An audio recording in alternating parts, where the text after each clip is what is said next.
एवं सततयुक्ता ये भक्ता त्वां पर्युपासते ये चापि अक्षरम् अव्यक्तम् तेषां के योगवित्तमाः।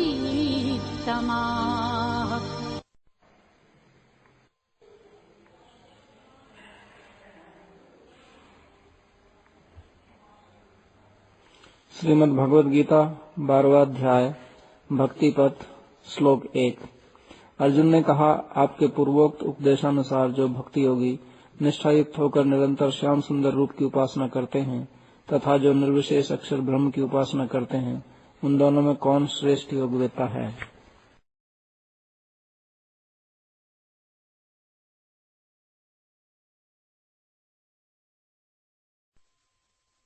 मय्यावेश्य मनः ये मां नित्ययुक्तः उपासते श्रद्धया पर्युपेता ते मे युक्ततमाः मताः। श्लोक 2। श्री भगवान ने कहा, जो निर्गुण श्रद्धा के साथ मेरे श्याम सुंदर स्वरूप में मनोनिवेश कर अनन्य भक्ति सहित निरंतर मेरी उपासना करते हैं, वे श्रेष्ठ योगविद हैं। यही मेरा अभिमत है।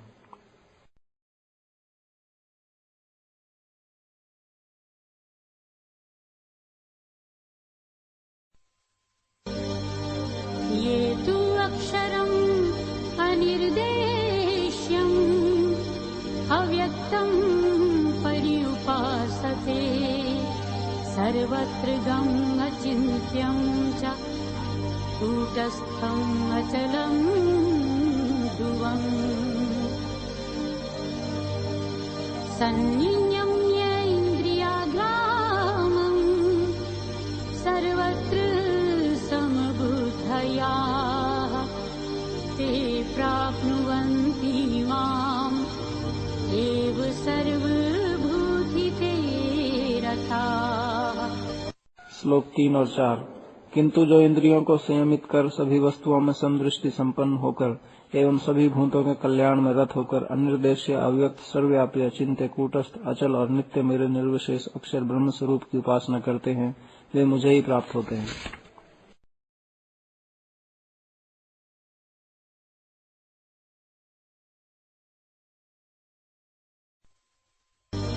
क्लेशः अधिकतरः तेषाम् अव्यक्तासक्तचेतसाम् अव्यक्ता हि गति दुःखम् देहवद्भिः अवाप्यते। श्लोक नंबर 5। निर्विशेष ब्रह्म स्वरूप में आसक्त चित्त व्यक्तियों को अधिकतर क्लेश होता है, क्योंकि देहाभिमानियों के द्वारा अव्यक्त विषय निष्ठा दुख पूर्वक प्राप्त होती है।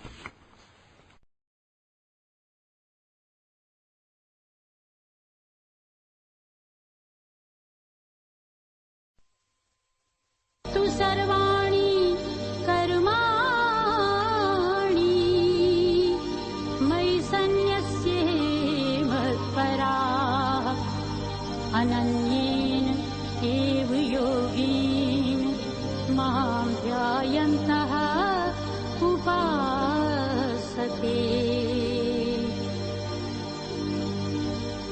तेषामहं समुद्धरता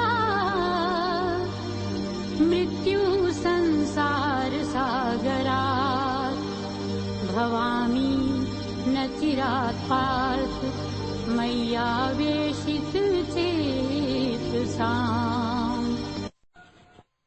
श्लोक 6 और 7। किंतु जो लोग समस्त कर्म मेरी प्राप्ति के लिए अर्पित कर मेरे परायण होकर अनन्य भक्ति योग से मेरा ध्यान करते हुए मुझे भजते हैं, हे पार्थ, मुझ में आसक्त चित्त उन लोगों को शीघ्र ही मैं इस मृत्यु रूप संसार सागर से पार कर देता हूँ।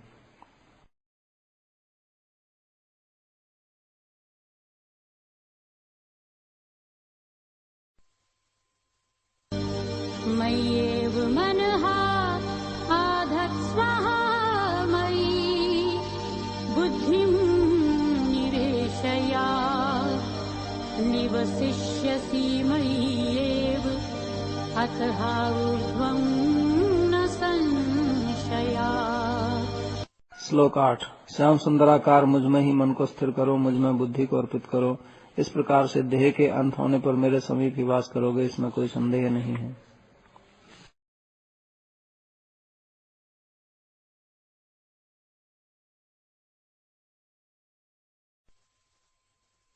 अथ चित्तं समाधातुं न शक्नोषि मयि स्थिरम् अभ्यासयोगेन ततः माम् इच्छातुं धनञ्जय। श्लोक 9। हे धनंजय, और यदि तुम मुझ में चित्त को स्थिर भाव से स्थापित नहीं कर सकते हो तो अभ्यास योग द्वारा मुझे पाने की इच्छा करो।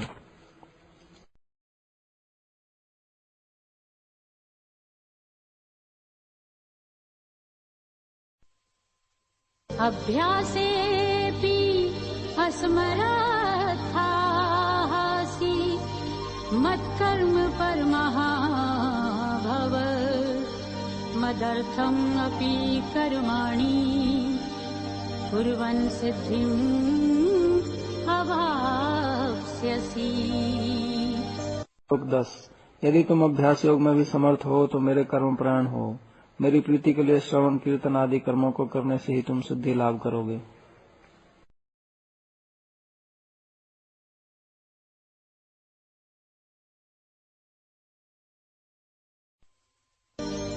अथ एतदपि अशक्तासि कर्तुम् मद्योगम् आश्रिताः सर्वकर्म फलत्यागम् ततः कुरु यतात्मवान्। श्लोक 11। यदि तुम इस अभ्यास योग को करने में भी अक्षम हो तो मुझे समस्त कर्मों के अर्पण रूप योग का आश्रय कर संयत चित्त से समस्त कर्मों के फल का त्याग करो।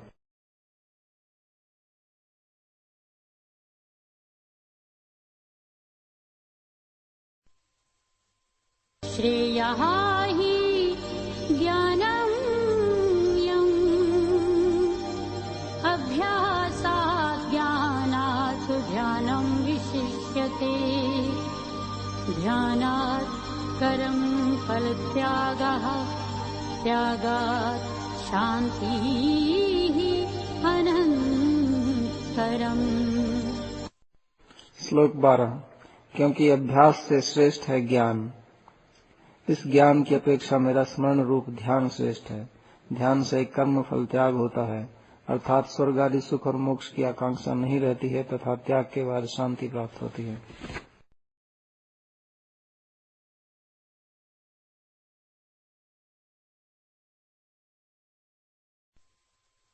द्वेष्टा सर्वभूतानां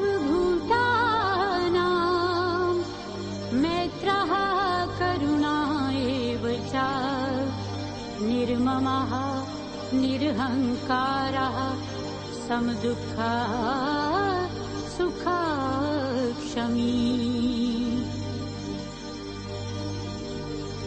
सन्तुष्टः सततं योगी यतात्मा दृढनिश्चयः मयि अर्पित मनोबुद्धिः मद्भक्तः सः मे प्रियः। श्लोक 13 और 14। सभी भूतों के प्रति द्वेष रहित, मित्र भावापन्न, कृपालु, पुत्र कलत्र आदि में ममता शून्य, देह आदि में अहंकार शून्य, सुख तथा दुख में संभावापन्न, क्षमाशील, सर्वदा प्रसन्न चित्त, भक्ति योग युक्त, संयत इंद्रियों वाले, दृढ़ संकल्पवान और मुझ में मन बुद्धि अर्पण करने वाले मेरे जो भक्त हैं वे मेरे प्रिय हैं।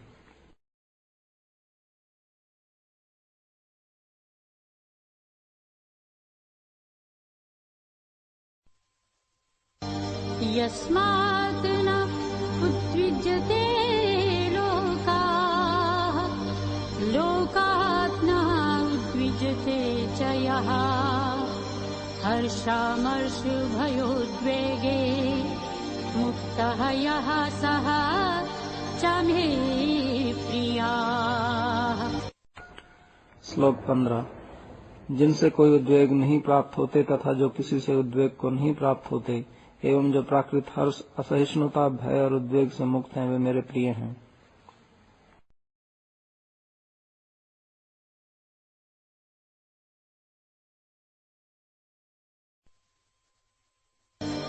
अनपेक्ष्यः शुचिदक्षा उदासीन गतव्यथाः सर्वारम्भ परित्यागी या मद्भक्तः स मे प्रियः। श्लोक 16। व्यवहारिक कार्यों में अपेक्षा शून्य, पवित्र, निपुण, अनासक्त, उद्वेग रहित एवं भक्ति प्रतिकूल समस्त उद्यमों से रहित मेरे जो भक्त हैं, वे मेरे प्रिय हैं।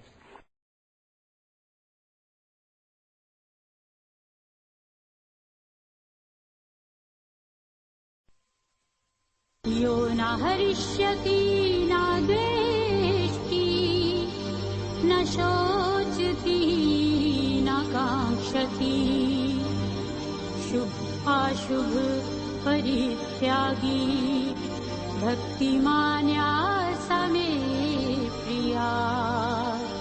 श्लोक 17। जो लौकिक प्रिय वस्तु के प्राप्त होने पर हर्षित नहीं होते हैं और न अप्रिय वस्तु के प्राप्त होने पर द्वेष करते हैं, जो प्रिय वस्तु के नष्ट होने पर शोक नहीं करते हैं और अप्राप्त वस्तु की आकांक्षा भी नहीं करते हैं, जो पाप तथा पुण्य दोनों का परित्याग करने वाले हैं एवं जो मेरे प्रति भक्तिमान है, वे भक्त ही मेरे प्रिय हैं।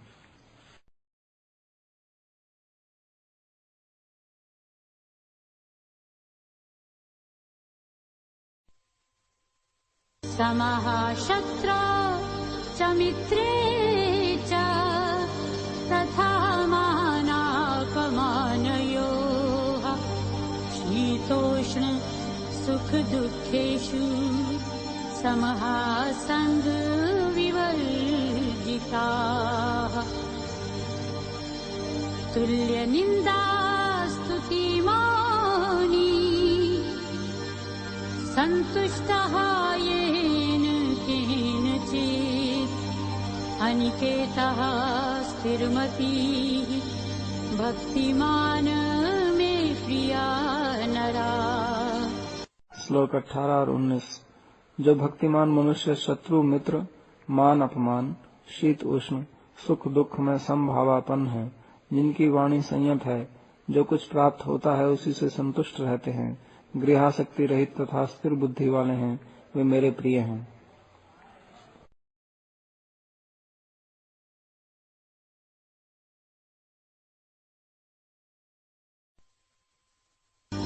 ये तु धर्म्यामृतमिदम् यथा उक्तम् पर्युपासते श्रद्धानाः मत्परमाः भक्ता ते अतीव मे प्रियाः। श्लोक 20। और जो उक्त उस धर्म रूप अमृत की उपासना करते हैं, वे सभी श्रद्धावान मेरे परायण भक्तगण मुझे अत्यंत प्रिय हैं।